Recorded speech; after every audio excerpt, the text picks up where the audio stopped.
Bonjour et bienvenue dans Carnet de guerre. On va parler de la V2 de Briscard. Et pour ça, je suis avec Gwen. Salut Gwen. Salut Olivier, salut tout le monde. Du coup, cette V2 qui a quand même été attendue par certains pour éclaircir un certain nombre de points, ça fait 5 ans, un peu plus de 5 ans que Briscard existe.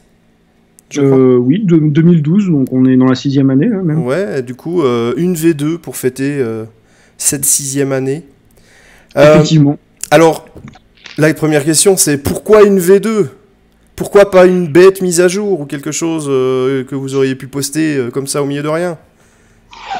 Pourquoi une version 2 ? Parce qu'il y a énormément de points, de règles qui changent et d'actions qui évoluent. L'histoire évolue aussi, les scénarios changent. Il y a tellement de changements, entre guillemets, qu'une bête mise à jour n'était pas faisable. Et dans cette version 2, on a essayé de prendre en compte les avis des joueurs. Parce que au bout de 5 années de bons et loyaux services, le jeu, on en a fait le tour. On a eu énormément de retours de joueurs. Des stratégies se sont développées. Et avec l'évolution des figurines, ça nous a, entre guillemets, obligés à faire évoluer le jeu aussi. Mmh. Notamment dans l'écriture des scénarios, on reviendra un peu plus dessus, mais dans les scénarios du livre de base, les montures et les colosses n'étaient pas du tout envisagés. Et Effectivement. Parfois, on ne savait pas tellement comment gérer ça, en fait. Ah bah, il y a des endroits très simples. Hein. La taverne, une monture, ça y rentre pas. Hein. Oui, ça peut être la vision de certains. D'autres aimeraient bien rentrer avec leurs chevaux dans le bistrot du coin, mais... Pareil, si on va sur le même plan, la grotte, elle est trop basse de plafond, les colosses, ils rentrent pas. Et eux, ils subissent pas le dégât de stalactites qui tombent. Ce sera les dégâts normaux de cognage de tête. Alors, la première chose qu'on peut voir, parce que oui, alors soyons honnêtes, j'ai participé à la bêta de la V2 et j'ai fait un peu de relecture sur un des PDF. Donc, là, mon Dieu, la révélation. Du coup, je connais un peu le bouquin et je connais un peu la V2, hein, quand même. La première chose très agréable que je tiens quand même à souligner, parce que ça avait été demandé par beaucoup, c'est un sommaire qui soit hyper complet. Et là, vous avez vraiment fait un super taf, parce qu'il y a vraiment tout dedans. Et vous cherchez un truc, cette fois, c'est bon, quoi. Là, faut remercier la personne qui l'a mise en page, c'est Elodie Bardèche, et elle a fait un super travail sur toute la mise en page du livre, et elle s'est bien prise la tête sur le sommaire, les index, etc. Parce qu'effectivement, c'est une chose qu'on nous avait réclamé, donc elle a particulièrement bien travaillé ces points-là. Alors oui, du coup, maintenant, plus personne ne peut se plaindre en disant « Mais je trouve pas une action ou un effet ou quoi que ce soit. » Tout est clairement mis. Je pense que il fait quoi ? Il fait 3 pages, le sommaire, déjà. C'est pas rien. Et du coup, c'est pas mal. 2 pages, je crois. Ouais, 2 pages, plutôt. Ok. Enfin, 2 pages, c'est déjà énorme aussi. Hein. Oui, mais du coup, il y a du matos. Donc, ça, c'est bien. Et... bah forcément, V2 dit changement. Qu'est-ce qui change concrètement au niveau de la V2 ? Les mécanismes de base restent.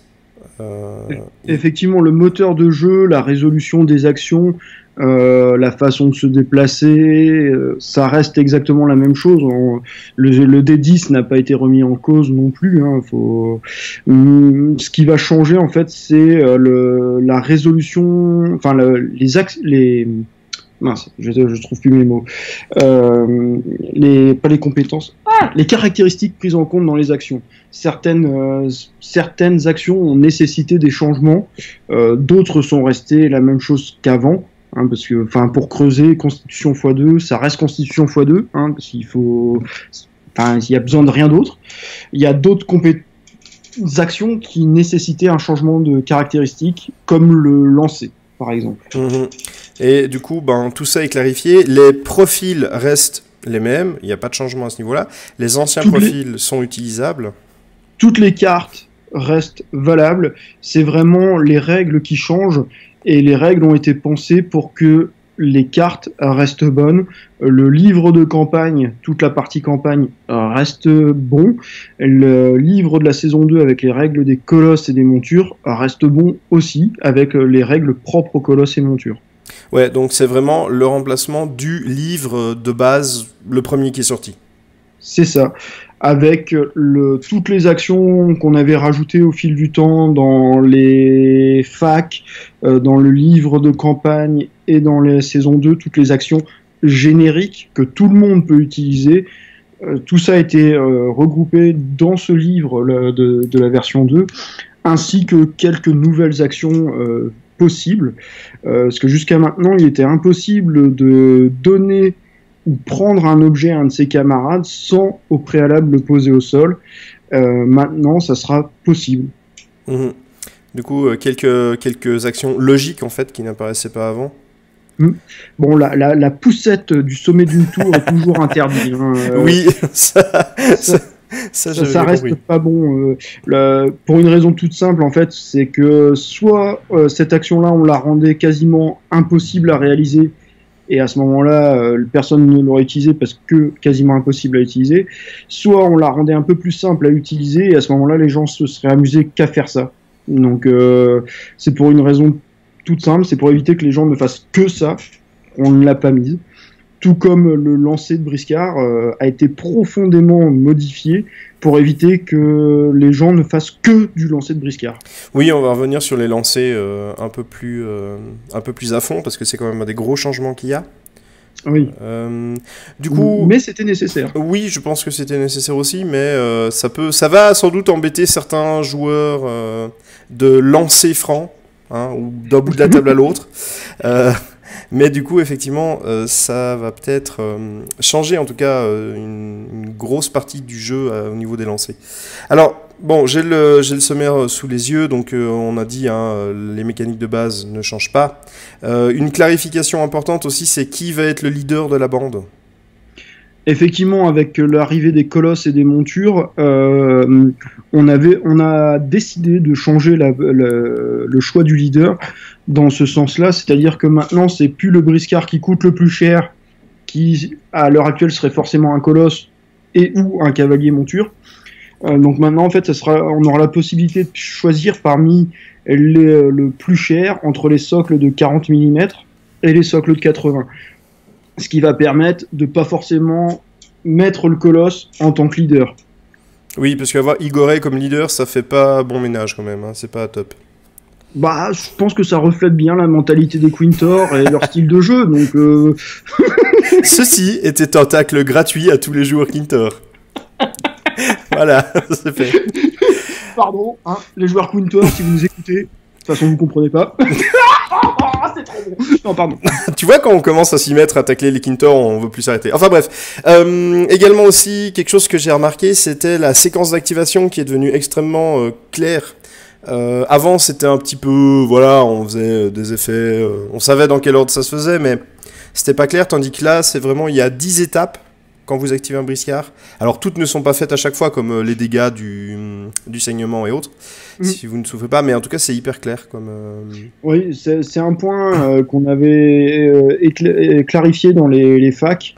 Effectivement, ça paraissait pas trop dans les ouvrages à l'heure actuelle, mais avec la multiplication des effets positifs et négatifs, ainsi que les objets qui permettent d'intervenir sur les jets de morale, ça nous a paru nécessaire de vraiment clarifier la séquence d'activation, histoire qu'il n'y ait plus de négociation possible ou d'entourloupe possible à ce niveau-là.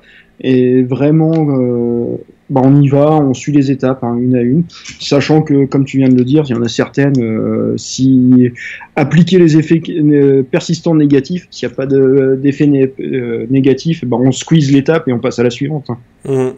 Voilà, donc, mais au moins c'est clair aussi, savoir quand se passe un effet persistant positif ou négatif, lequel est en premier, etc. Donc vraiment beaucoup plus de clarté.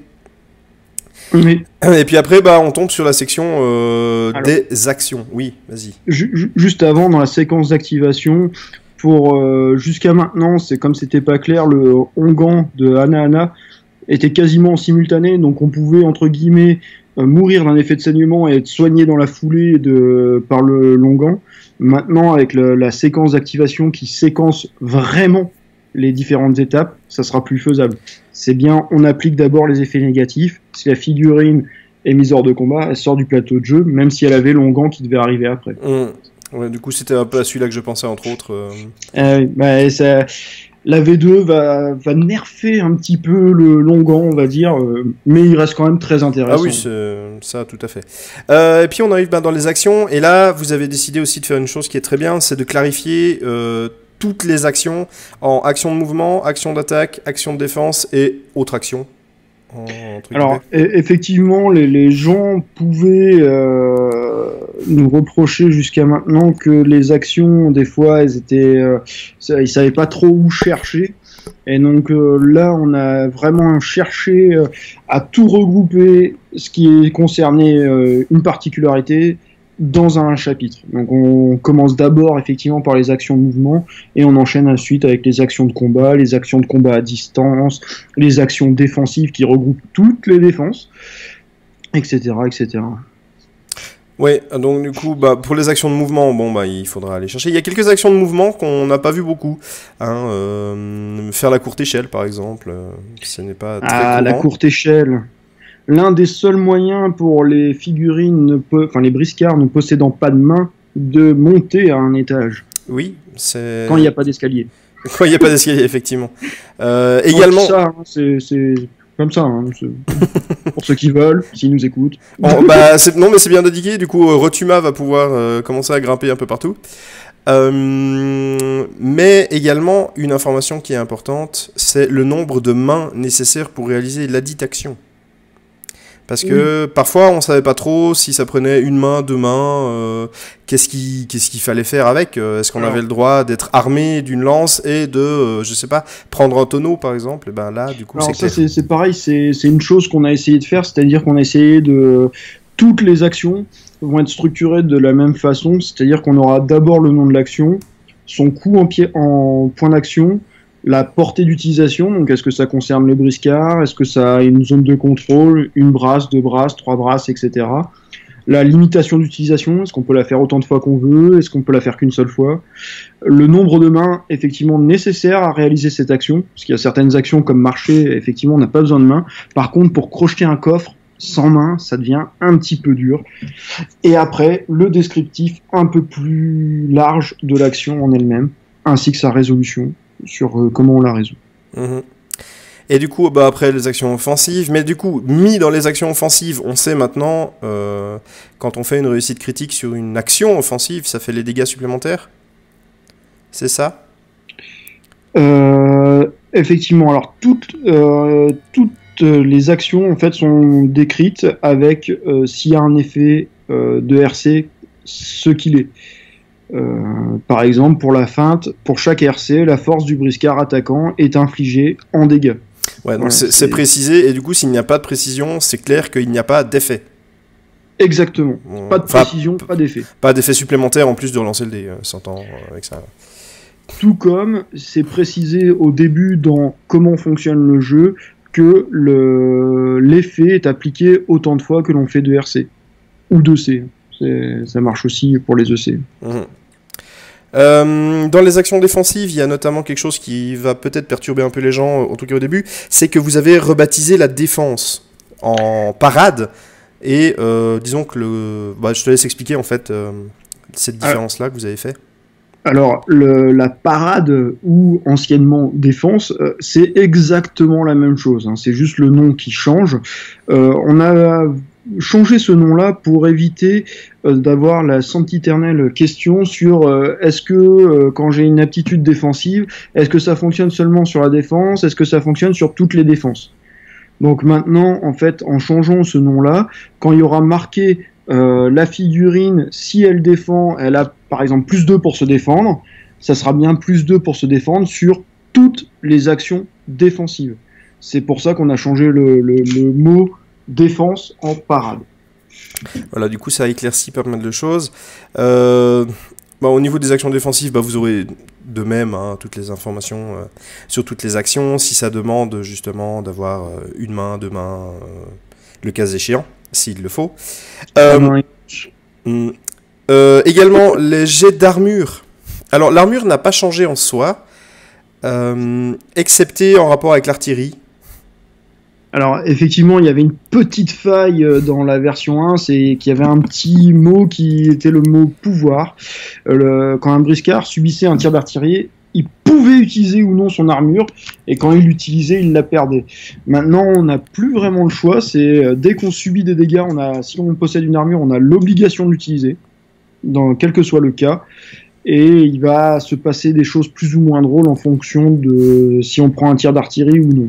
Voilà, on va revenir... L'artillerie, pour précision, ne détruit plus l'armure systématiquement, mais gagne la règle perce-armure. Ouais, bah du coup, on va sauter sur l'occasion pour parler de l'artillerie, comme ça ce sera fait. Si tu veux. Oui, bah, je voulais y revenir un peu plus tard, mais ça va très bien ici aussi au final. Donc l'artillerie, il n'y a pas de gros changements, hein, ça fait toujours un gabarit, il y a toujours un shiver, ça ne change pas. Par contre, il y a certaines choses qui sont faisables maintenant avec le servant d'artillerie qui était un petit peu bonnet quand même, on va dire. Alors, il y a énormément de changements quand même à ce niveau-là. C'est que, par exemple, il y a une règle que personne n'appliquait, mais avant, une pièce d'artillerie ne pouvait pas tirer quand il y avait un briscard à moins d'une brasse de la pièce d'artillerie et ou du servant. Cette règle-là a disparu puisque sinon, ça devenait ingérable. Au premier tour, tout le monde se collait à l'artillerie, puis personne ne pouvait la jouer. Et effectivement, c'était un peu dommage que les servants, qui sont censés connaître un peu leur canon, ne puissent pas le défendre en cas d'agression adverse et ne puissent pas le bouger s'ils n'ont pas une force suffisante. C'est des petites choses qui changent et qui vont permettre de les rendre un peu plus jouables en partie. Donc du coup, Powder Monkey est capable de bouger son canon. Effectivement, Powder Monkey, quand il possède son canon, peut le déplacer maintenant, bien qu'il n'ait qu'une force de 2. C'est une règle, maintenant, les servants sont capables de déplacer leurs pièces d'artillerie, ce qui me paraît logique. Oui, de même que les servants sont capables de la défendre, c'est-à-dire que si un colosse se pointe et décide de maraver la pièce d'artillerie ou autre, le servant a le droit de défendre sa pièce. Et ça, c'est quelque chose qui va changer la donne, parce qu'avant, la pièce d'artillerie, elle subissait, quoi. Mais là, maintenant, le servant est capable de faire quelque chose. Effectivement, c'était une des choses qui était un peu dommage, et c'est d'ailleurs pour ça qu'on voyait très peu d'artillerie à l'heure actuelle, mis à part les artilleries vivantes.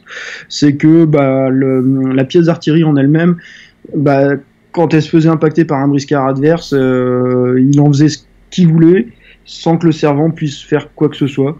Et ce temps-là est révolu. Maintenant, les servants vont défendre bec et ongle leurs pièces d'artillerie. Tout comme, maintenant, c'est bien précisé comment on peut endommager une pièce d'artillerie. Effectivement, il y a c'est pas tout à fait une nouvelle action, mais disons qu'il y a une clarification là-dessus. On y reviendra un peu après. Et puis, on va atteindre, ce que certains attendent, je pense, depuis longtemps, les lancers, donc le lancer d'objets ou le lancer de briscard, qui ont été modifiés, beaucoup de lancers de briscard, un petit peu le lancer d'objets. Est-ce que tu veux expliquer le lancer d'objets déjà, comment on va faire les choses? Parce que les caractéristiques ont changé notamment. Alors déjà, il faut s'échauffer avant de lancer un objet, parce que sinon on risque le claquage musculaire.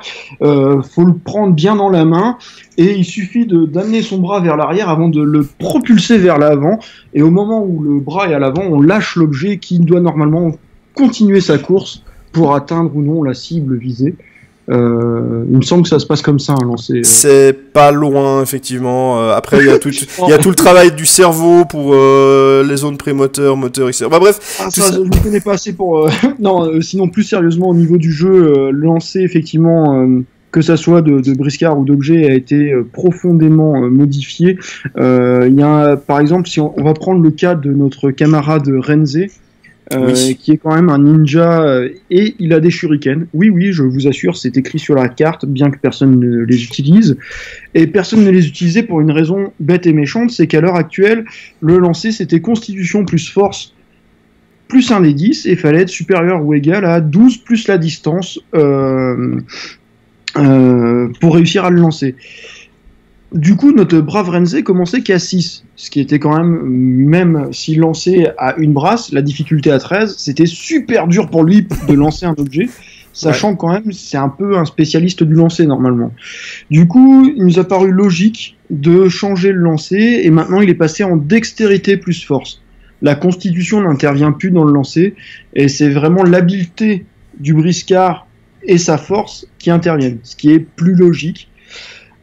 Tout comme maintenant, les seuils ont été un petit peu modifiés afin de représenter le fait que ça soit pas le même objet qu'on lance.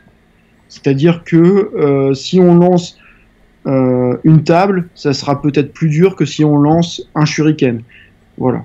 Donc les seuils vont être modifiés en fonction de l'objet qu'on lance. Oui, exactement. Et du coup, bah, vous avez aussi rajouté quelques objets, leur donner un effet secondaire aussi, parce qu'il y en a beaucoup enfin, il y en avait quelques-uns qui n'avaient rien. Mais là, par exemple, bon, alors déjà, je suis content parce qu'il y a la bouteille en verre qu'on peut lancer. Nabeshima, enfin, va pouvoir lancer des trucs. C'est génial.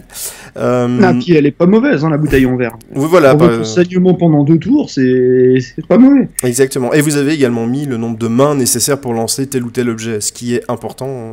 Alors, c'est le nombre de mains nécessaires pour le lancer, ainsi que le porter-transporter, si on veut jamais si on veut le transporter plutôt que de le lancer tout de suite. Voilà. Donc, pour le lancer n'a pas changé, c'est 2 PA, mais vous devez d'abord ramasser l'objet. Donc ça vous fait 1 PA de plus pour le ramasser, justement. Sauf si, bien sûr, on possède de base l'objet sur son profil au démarrage. Voilà, mais si vous voulez lancer un tabouret, une table ou une bouteille, vous devez d'abord la ramasser. Et ça, c'est aussi important, vu que ça va vous prendre des PA en plus. Alors, oui. Après, effectivement, tu disais que la liste avait été un peu étoffée au niveau des objets. Effectivement, on l'a étoffée et on a élargi un peu les effets secondaires qui peuvent être plus ou moins comiques, ça dépend de quel point de vue on se place. Mais on a voulu étoffer ça aussi pour pouvoir voir sur les tables de jeu un peu plus d'éléments de décor amovibles qui sont rigolos, qui font partie du jeu et de l'aspect rigolo du jeu, c'est-à-dire de pouvoir se lancer des objets à la tête. Moi, enfin, j'ai toujours rêvé de ça dans d'autres jeux et ça me fait juste triper. Tu prends la première bouteille qui te passe sous la main, tu l'envoies dans la tête de ton adversaire, c'est comique. Oui, je suis assez d'accord avec toi. Également, vous avez précisé donc les distances de lancer, vous pouvez plus lancer à l'autre bout de la table. Ça aussi, c'est important de le préciser. Oui, les lancers ont été restreints au niveau de la distance parce que ce n'est pas forcément logique de pouvoir lancer à 4 km de distance un objet. Ou alors on s'appelle la montagne dans Game of Thrones, quoi. Et on a, enfin voilà, quoi. Et même lui, je suis pas. S'il a fait quelques records de lancer de troncs d'arbres, là, quand même. Alors, mention spéciale tout de même, j'aime beaucoup le sac de céréales. Je suis persuadé qu'on va en voir beaucoup sur les tables de jeu. Hein, l'effet qui se coule du sac de céréales est vraiment, vraiment fort. Ah, ça, oui, ça c'est un petit ajout, effectivement, très, très rigolo. Mais il me semble que le sac de céréales existait déjà dans la version 1. J'avais pas tilté, mais en tout cas, quand j'ai relu le truc, j'étais là. Ah, je vais aller faire 2-3 décors, moi. Ça va être bien. Ça va être bien. Du coup, pour s'élancer, en fait, parce que le lancer de briscard, au final, ne change pas énormément du lancer d'objet. Il y a des différences, mais elles sont pas fondamentales. Et ben, les colosses ne seront plus des bêtes de lancer, vu qu'il faudra utiliser la dextérité, et ça rééquilibre un peu tout ça. Ça remet effectivement tout le monde sur un pied d'égalité. Ça nerf certaines figurines comme les colosses ou les cogneurs purs et durs du type Minos, Socrate, etc. qui vont perdre un petit peu. Ça sera plus un lancer systématique. Enfin, ils vont plus réussir systématiquement à lancer. Et ça permet de rehausser tous les profils du type Bonnie, Renze, etc. qui de par leur nature, normalement, sont plutôt dextres, donc habiles pour lancer des objets, et qui là étaient complètement à la ramasse. Oui, effectivement. Pour le lancer de briscard, on va quand même revenir sur 2-3 détails. Déjà, il coûte plus cher. Ça va coûter plus de PA, ce qui est important de mentionner. Pas beaucoup, mais je dirais il va être 3 PA à la place de 2. Évidemment, il faudra que vous ayez une force suffisante pour pouvoir lancer le briscard. La difficulté se base également sur la constite du briscard lancé. Oui, tout comme pour le lancer d'objet, où ça se base sur la force qu'il faut pour tenir l'objet. Là, c'est la constitution du briscard que tu lances. Si tu essayes de lancer un gamin de 10 kg, bah oui, là tu vas le lancer sans problème. Par contre, un homme de 130 kg, ça va peut-être être un peu plus dur. Voilà. Et aussi, détail important, le lancer de briscard, vous avez revu les dégâts que ça occasionnait, qui sont carrément passés à abuser à quelque chose de tout à fait correct, avec l'effet que vous pouvez éventuellement jeter le briscard au sol s'il ramasse un de ses copains sur la tronche. Donc, effectivement, en fait, à la réception, le briscard lancé va devoir faire un jet de réception, comme s'il sautait d'une certaine hauteur. Et donc s'il réussit, bah, tant mieux, tout se passe bien pour lui, et à ce moment-là, il prend pas de dégâts. Donc là, à ce niveau-là, 0 point de dégâts, c'est beaucoup moins qu'avant. Oui, effectivement. Par contre, s'il se loupe et qu'il n'arrive pas à se réceptionner, il va pouvoir prendre de mémoire jusqu'à un des 10 points de dégâts. Donc ça peut faire 1, et là on peut verser une petite larme, mais ça peut faire 10 aussi, ce qui commence à être tout à fait correct. Mais le plus gros intérêt maintenant du lancer, hormis les dégâts minimes, c'est que, effectivement, comme tu le soulignais, le briscard peut se retrouver au sol, ce qui va l'entraver et lui faire gaspiller des points d'action. Oui, et puis vous avez toujours les dégâts de collision s'il entre en contact avec un mur, un briscard adverse, etc. Enfin, un autre briscard. Donc voilà, ça c'était des choses qui étaient importantes dans le changement, puisque avant, bah, le lancer c'était un petit peu olé olé. Non, c'était juste panté mort. Bah, quand on fait 42 points de dégâts en lançant un type, forcément ça calme passablement. Mais du coup voilà, un petit zoom sur ce lancer qui va rendre le jeu beaucoup plus intéressant, je pense. Bah, le fait c'est que maintenant, quand on lancera, déjà ça coûtera plus cher en points d'action, donc on le voudra vraiment. Comme on sera pas sûr de faire des dégâts, deuxième point, on le voudra vraiment. Et surtout, ça sera utilisé à mon avis un peu plus à bon escient que juste tiens, t'es là, je te jette, quoi. Enfin, c'est... Par contre, les objets, c'est relativement facile de les jeter. C'est pour ça que je vous enjoins à équiper vos tables, parce que ça reste drôle d'attraper la première bouteille et de la lancer. Ça reste assez facile de le faire, et ça participe au comique de situation. Non, effectivement, du coup, tout ça a été repensé, et je pense que beaucoup vont y trouver leur compte. Ça va être beaucoup plus intéressant et beaucoup plus marrant, en fait, sur la table de jeu. Au niveau des actions génériques, bah, vous avez mis en grosso modo tout ce qui n'est pas mouvement, combat et défense dans ce paragraphe-là. Donc des actions qui se trouvaient par exemple dans le livre de campagne, des actions qui se trouvaient dans le livre saison 2, qui du coup tout est centralisé dans ce bouquin-là. Au niveau des actions génériques, oui. Au niveau des actions génériques, oui. Pas des actions des colosses et des montures, hein, on l'a dit au début. Mais quelques changements, notamment peut-être en coût, des clarifications, zone de contrôle, corps à corps, etc. Le nombre de mains aussi, parce que c'est important. Hein, on l'a redit, mais si vous n'avez pas de mains, ben, vous ne pouvez pas faire certaines actions, tout simplement. Par exemple, là, j'ai compréhension des mécanismes, pas de main, pas de compréhension, donc exit les rotumas et autres. Donc, elles ne peuvent pas comprendre un mécanisme. Et puis, aussi, un gros changement, hein, c'est le dernier espoir qui change pas mal, notamment pour les Tuléens qui avaient tendance à l'utiliser un peu abusivement. Cette fois-ci, ça va pas être la diminution des PA des actions d'attaque, mais vous allez faire plus mal et vous frapperez mieux.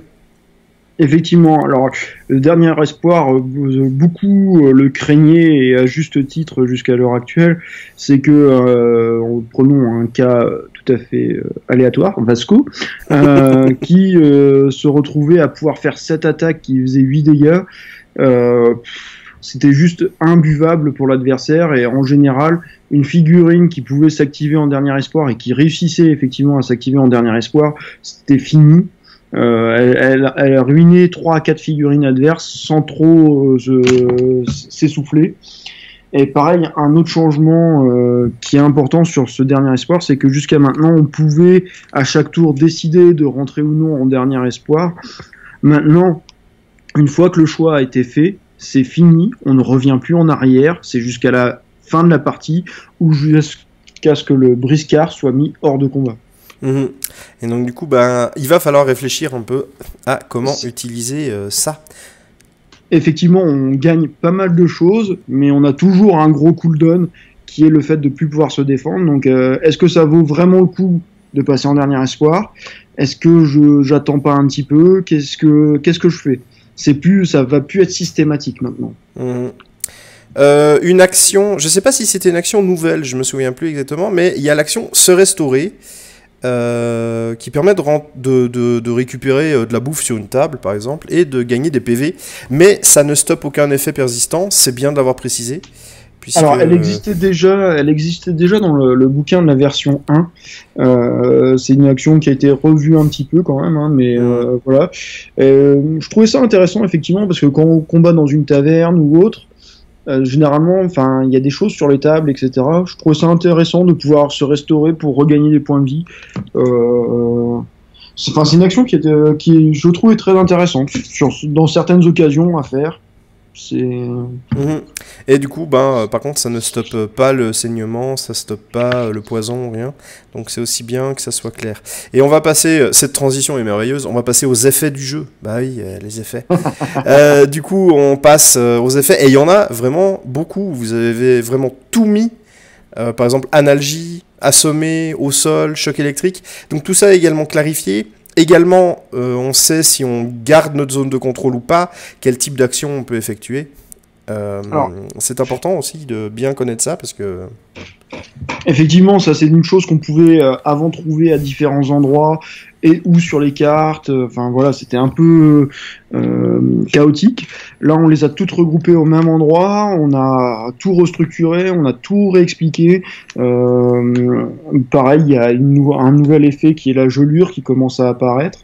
Donc là, voilà. Tous les effets du jeu, pour l'instant, sont décrits là. Si jamais il nous prend la lubie d'en créer un nouveau, on le mettra là aussi, au bic, dans chaque bouquin. Non, je déconne.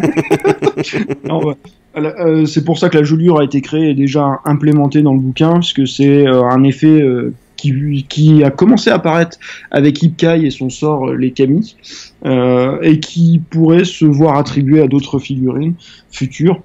Donc, normalement, là, on a un fait le tour de tous les effets possibles et imaginables dans le jeu. Donc ouais, tout est écrit. Et aussi l'avantage c'est que maintenant des fois on a des petits soucis de place sur les cartes.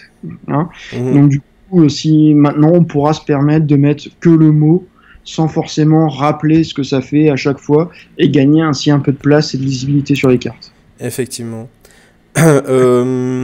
Après il y a le paragraphe sur la magie, où certains petits détails ont été clarifiés, notamment qu'est-ce que signifie un tour.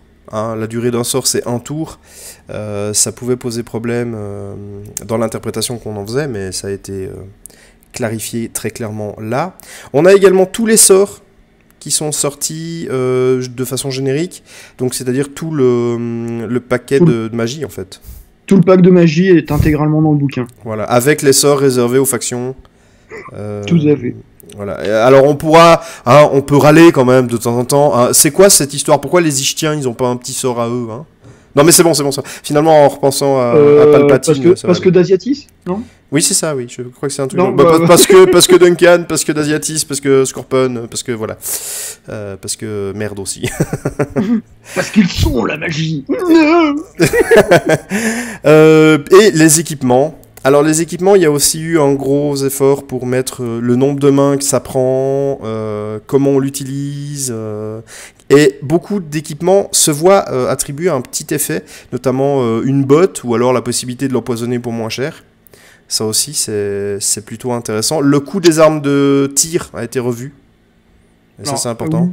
Au niveau des équipements, c'est une chose que l'on a faite, c'est on a revu entièrement les équipements, parce que certes les briscards arrivent avec leur propre équipement, mais je trouvais un peu dommage que l'on voit toujours les potions de force, pour ne citer personne, et qu'on ne voit pas d'autres objets comme les tomahawks, les pistolets à CX et autres choses qui peuvent être intéressantes. Du coup on a fait un gros travail dessus pour rééquilibrer tous ces objets, quand c'était nécessaire, baisser un peu leur coût, modifier leurs effets, etc., afin de les rendre normalement un peu plus intéressants et qu'on les voit un peu plus souvent sur les tables de jeu. Et du coup, il y a eu pas mal de choses qui deviennent très intéressantes parce qu'elles sont abordables. Hein, on n'est plus complètement largué et perdu. Et puis dans les équipements classiques, alors il y a toujours les armures et les boucliers, ça n'a pas beaucoup changé. dans les objets divers, on a ce fameux baudrier mystique dont on parle beaucoup et tout le monde demande mais il est où finalement ce baudrier? Et personne ne sait dans quel ravage il est sorti, etc. Donc maintenant tous les équipements intéressants sont là-dedans.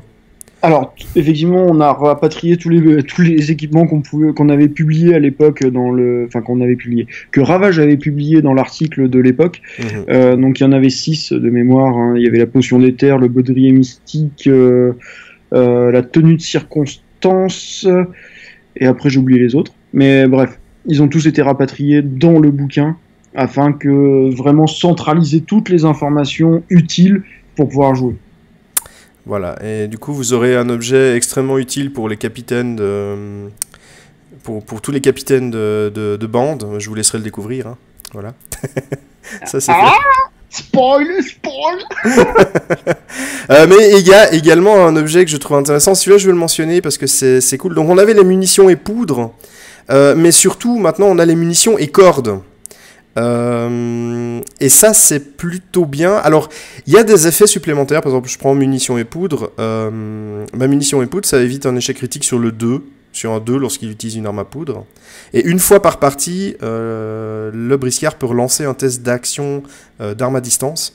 Et ça c'est nouveau. Ça c'est vraiment le petit plus qui va sans doute permettre à beaucoup de se... En fait éviter les échecs critiques sur 2. Bon, en soi, c'est super cool, mais c'est vraiment occasionnel. Et du coup, lui donner un petit effet bonus qui permet de relancer, d'avoir une sorte de gris-gris pour représenter le nombre de munitions qu'on peut avoir dans ses poches et autres bandoulières. Je trouve ça intéressant à rajouter. Et c'est une chose... Bon, ça coûte un petit peu cher, hein, 8 pièces d'or, c'est est-ce qu'on l'investit, est-ce qu'on l'investit pas, hein, donc c'est une chose... Voilà, on va réfléchir, mais normalement, l'intérêt est là, et moi, honnêtement, je pense que j'ai un tireur, je le prends, je pense.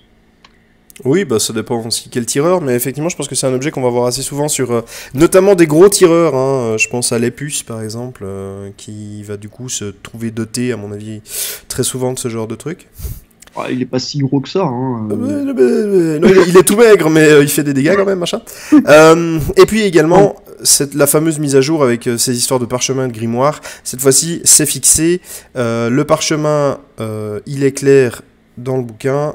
Il est à 3 pièces d'or parce que y a eu plusieurs coups en fait qui sont éparpillés un peu à droite à gauche. Oui, là c'est pareil, c'est une chose qui avait évolué un petit peu au fil du temps en fonction des retours des joueurs. Et donc du coup les joueurs nouveaux s'y perdaient pour savoir à quel coup il était. Là maintenant on a statué, il est là, 3 pièces d'or plus le coup du sort que l'on prend et voilà c'est parti, en avant. Hein, d'ailleurs, pour tous ceux qui se plaignent de malchance, le parchemin avec relance est accessible à tous les mages. Oui. Je répète, le parchemin avec relance pour 8 pièces d'or est accessible à tous les mages. C'est effectivement une bonne idée de le préciser. Je répète, non, donc pour les équipements du bouquin, voilà, donc vous avez toutes les petites mises à jour qui sont bien. Et on arrive aussi sur un gros passage, c'est-à-dire les scénarios où vous avez fait un énorme travail pour intégrer les montures et les colosses, mais également pour changer la mentalité des scénarios, c'est-à-dire qu'on va arrêter de bourriner comme un âne et on va essayer de jouer le scénar en fait, et pas simplement taper sur l'autre.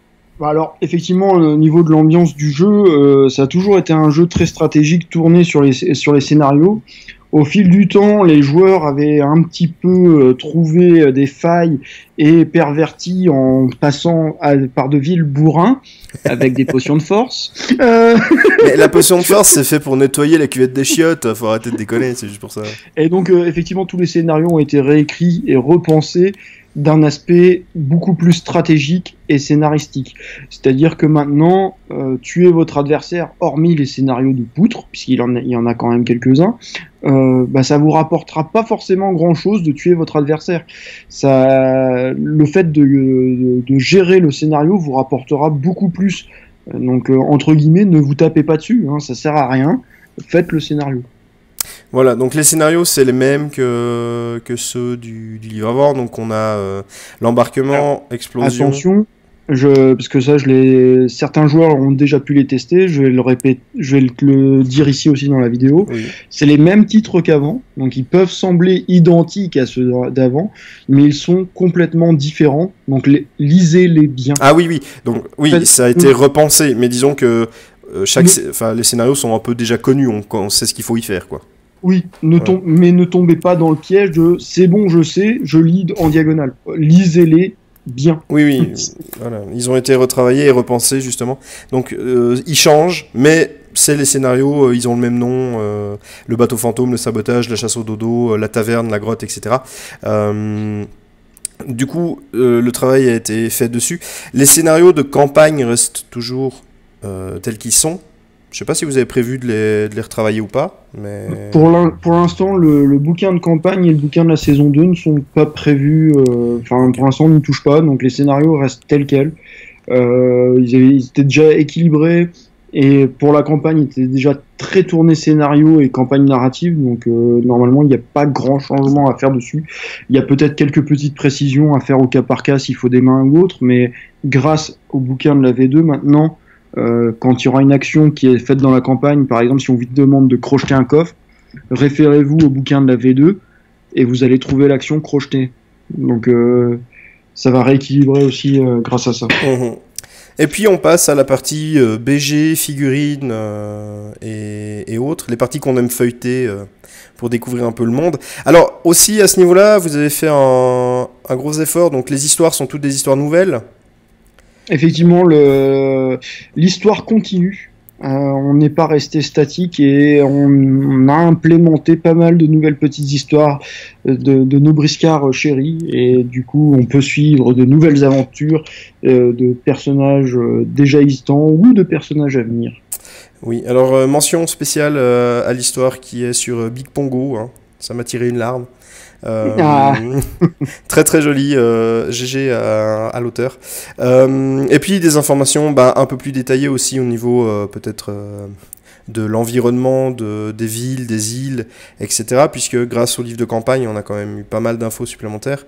Et puis une partie a été retranscrite pour mettre l'ambiance. Donc des jolis artworks, des jolies histoires, des informations qui sont vraiment très cool. C'est un passage qui est très agréable à lire dans le bouquin. Mention spéciale à un petit tigrou que vous verrez chez les Maocs. Voilà. Monsieur spoil avant l'heure. De toute façon, on s'attendait bien à avoir un petit tigrou, hein. Fallait pas déconner. Maintenant, voilà. Normalement, dans le livre, il y a très peu de concepts que vous ne connaissez pas. Enfin, que vous connaissez, pardon. Oui, j'allais venir justement. C'est l'inverse. Il y a énormément de spoil au niveau des concepts. Donc il y a le livre est agrémenté partout. Donc vous aurez des nouveaux dessins. Bon, il y en a certains qui sont des dessins anciens, mais vous aurez des nouveaux amis, hein, je pense notamment à un certain nombre de Kintors qui vont être ravis de feuilleter tout ça, avec aussi des petits passages intéressants pour apprendre un petit peu la vie de nos briscards les plus choupis. Hein, je pense notamment au passage que j'ai beaucoup apprécié sur Rutor, ou des informations sur Kinak et Amaruk, enfin ce genre de petites choses qui sont très bien sur des personnages au final qu'on connaît pas forcément beaucoup. De toute façon, que ce soit en termes de concept ou d'histoire, il y en a pour tous les peuples. Donc là-dessus, on n'a pas été chien, on en a mis pour tout le monde. Effectivement. Et puis après, la galerie de figurines avec des nouvelles figurines, des plus anciennes, enfin ce genre de trucs quoi. Vous savez un petit peu à quoi ça ressemble. Et on arrive à la fin du bouquin. Donc ce livre saison 2, on a fait un peu le tour des changements, on a un peu mentionné les choses qui changent, mais au-delà de simplement changer les règles, qu'est-ce que ce livre vous a donné envie de faire chez TGCM? Qu'est-ce que vous avez du coup qu'est-ce que la saison 2 va porter en plus de la continuité des figurines et de quelques changements de règles qui vont rééquilibrer le jeu en fait? La version 2, normalement, devrait orienter les joueurs vers un aspect beaucoup plus stratégique et arrêter le simple bourrinage. Bien que taper reste efficace, normalement, maintenant, il faudra le faire avec parcimonie et avec réflexion. Fini le missile brutaux. Dédicace à Flavien. Mais non, ça sera toujours faisable. Hein. Ceux qui veulent que cogner pourront toujours le faire. Mais ne gagneront plus systématiquement les parties par forfait entre guillemets et décès prématuré de la bande adverse. Donc, ou gagneront très très peu, donc ça sera pas très rentable. Donc on a voulu vraiment orienter ça vers la stratégie et vers un aspect un peu plus mature du jeu. Ouais. Et allez, 2-3 petits spoils. Donc le livre est en précommande, il sortira le 22 juin. Si je dis pas de bêtises, hein. C'est juste. Donc les précommandes se finissant le 21 juin, normalement les boutiques seront livrées pour le 22 et les clients on commencera les expéditions clients à partir du 22 ou du lundi suivant. Voilà. Donc les boutiques, normalement, si tout se passe bien, devraient être livrées pour la sortie officielle qui est le week-end du 22-23. Ok. Et les clients seront liés, ceux qui passent par les particuliers on commencera à expédier à partir de cette date-là. Donc ils le recevront quelques jours plus tard. Donc vous pouvez toujours passer l'après-coup ou alors à décider d'attendre de l'avoir dans vos boutiques préférées. Alors je vais aborder un petit sujet qui est l'équipement. Hein. Voilà, on en avait parlé un petit peu avant de lancer la vidéo. Mais il paraîtrait, hein, on m'aurait dit, bref, ce genre de truc de comptoir, quoi, que un pack d'équipements serait éventuellement envisageable pour faciliter déjà un petit peu la pose des équipements avec les cartes, mais peut-être avoir 2-3 choses nouvelles. Alors, en effet, ça sera le jamais. Non, je déconne. Non, plus sérieusement, on travaille sur un pack d'équipements qui reprendra des équipements enfin tout le panel d'équipements qu'on peut trouver dans les différentes littératures, et surtout on aura des équipements exclusifs pour chaque faction. Donc seule la faction pourra l'utiliser, et ça va d'objets qui peuvent être des armes, des armures ou des objets plus génériques. Ça va dépendre des factions. Toutes les factions ne seront pas logées à la même enseigne, dans le sens où tout le monde ne récupère pas une arme. Ouais, d'accord. Mais normalement, ça a un intérêt certain pour la faction. Ça va renforcer le style de jeu ou l'efficacité. Enfin, ça va les. Normalement, ils sont intéressants. Ils sont intéressants. On y croit en tout cas, on espère. Donc c'est un pack qui est en train d'être créé. On est en train de finir les derniers concepts, de finir la mise en page des cartes, etc. Donc il arrive. Un jour. un jour, voilà, ça c'est fait.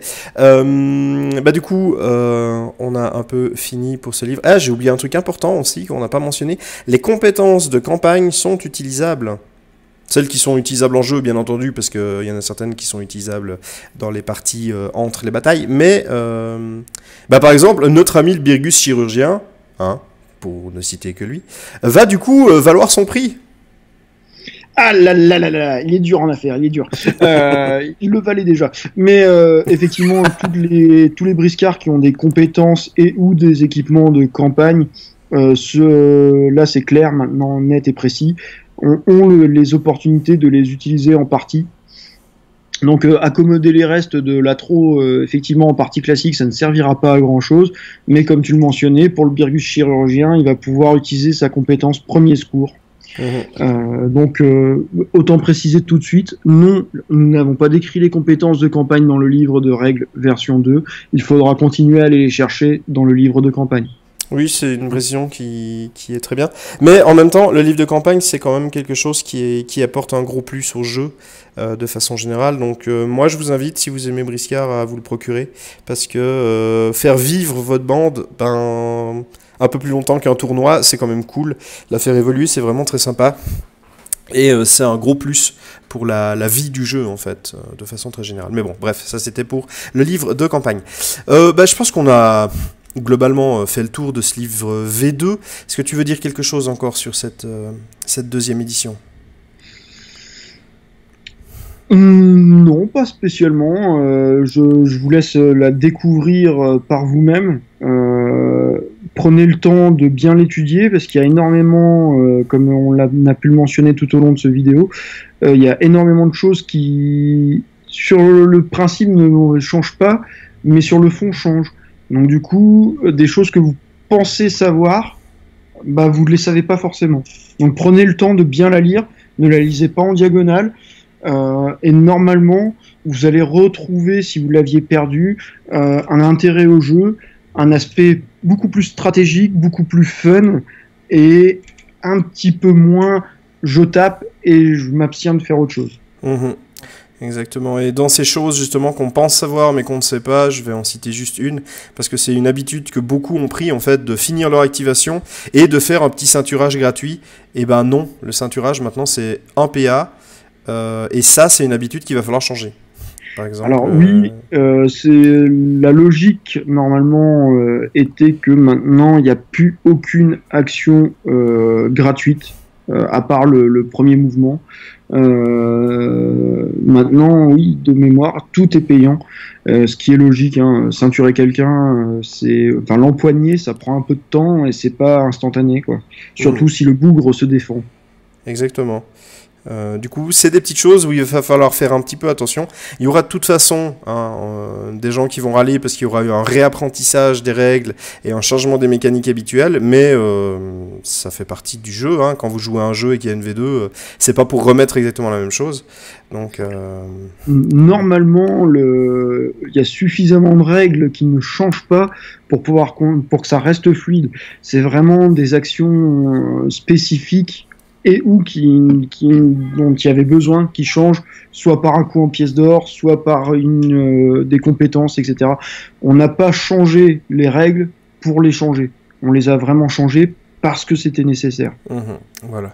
Donc ce livre V2, je pense que c'est un bon boulot. Hein. Bravo à vous pour en tout cas tout le travail qui a été fourni pour essayer de mettre en avant un jeu équilibré et surtout qui change je vais pas dire du classique boom boom, mais en tout cas qui change la vision qu'on peut avoir de certains jeux. J'aimerais quand même clarifier un truc. Alors, ça va pas être très agréable, mais il faut le faire quand même. Vous n'allez pas faire une version PDF gratuite du bouquin. C'est compréhensible, mais comme ça met un terme aux discussions. D'accord, bah du coup, merci d'avoir été avec moi pour présenter ce livre saison 2. Enfin, ce livre, pardon, V2. Non, il va pas falloir se mélanger les pinceaux entre le livre saison 2 et le livre V2. Ah, bravo. Imagine quand on sera à la saison 8. Ah. Mon Dieu. Ah, vivement des prochaines armées. Tu savais. Bah justement, j'aimerais bien. Mais bref, on va continuer en off. Après, je vais te tirer les verres du nez, ça va bien. Bien. Là, je peux le dire, il y a plein d'autres choses qui sont prévues. Le jeu a un bel avenir.